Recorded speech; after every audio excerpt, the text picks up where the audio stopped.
স্ক্রিনে একটা ভীষণ কনসেপচুয়াল অঙ্ক দিয়েছি, আপনারা অনেকেই হয়তো অঙ্কটা দেখেছেন। এই অঙ্কটা, এই যে 6টা এ পরপর লিখেছি, 6টা এ, এই সংখ্যাটা কোন কোন সংখ্যা দ্বারা বিভাজ্য। এবার এর জায়গায় আপনি মান পেতে পারেন, হয়তো 6টা 2, 6টা 3, 6টা 4, 6টা 5, 6টা 6, যা খুশি হতে পারে। কিন্তু পরীক্ষায় আপনি একটু ভালো পরীক্ষা যদি হয় 6টাই এ পাবেন।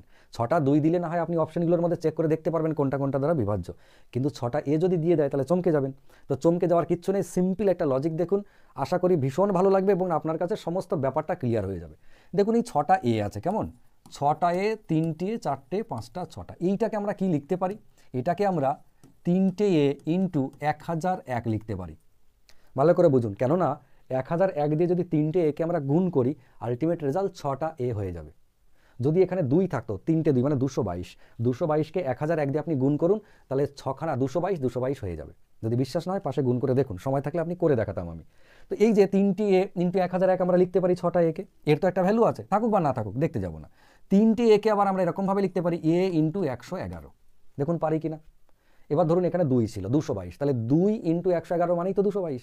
যদি এখানে 3 থাকে, 333, একে আমরা 3 ইন্টু 111 লিখতে পারি। তাহলে 2 থাকুক 3 থাকুক, তার পরিবর্তে এ আছে, তাহলে একে আমরা এ ইন্টু 111 লিখতে পারি, কেমন। আর যেমন এখানে 1001 ছিল তেমন রইল। এবারে আপনারা ভাবুন, এই যে এটা যেমন রইল 111কে আমরা কিভাবে লিখতে পারি? 3 ইন্টু 37 মানে 111, এটা কত? 3 ইন্টু 37 মানে 111, তাহলে এটা হয়ে গেল। এবার 1001কে আমরা কি লিখতে পারি?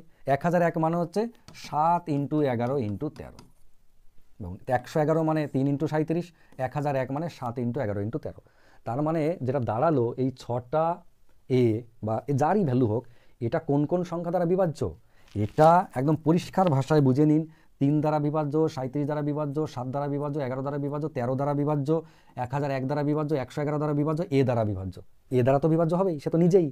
তাহলে এতগুলো সংখ্যা দ্বারা বিভাজ্য শুধু নয়, এই যে প্রত্যেকে যেমন আছে এরা দ্বারা শুধু বিভাজ্য নয়, এদের নিজেদের মধ্যে গুণ করেও আর বিভাজ্য। যেমন আমি ছোটগুলো গুণ করে দেখাচ্ছি, এই যে 3 ইন্টু 7, এই 21 দ্বারাও বিভাজ্য, 3 ইন্টু 11, 33 দ্বারাও বিভাজ্য, 3 ইন্টু 13, 3 13, 39 দ্বারাও বিভাজ্য, 7 ইন্টু 11, 77 দ্বারা বিভাজ্য। বুঝতে পারছেন? তো এই যতগুলো সংখ্যা আছে নিজেদের মধ্যে গুণ করে যেটা দাঁড়াবে সেগুলো দ্বারাও বিভাজ্য এই পরপর 6টা সংখ্যা, পরপর একই সংখ্যা 6টা। ক্লিয়ার হয়েছে?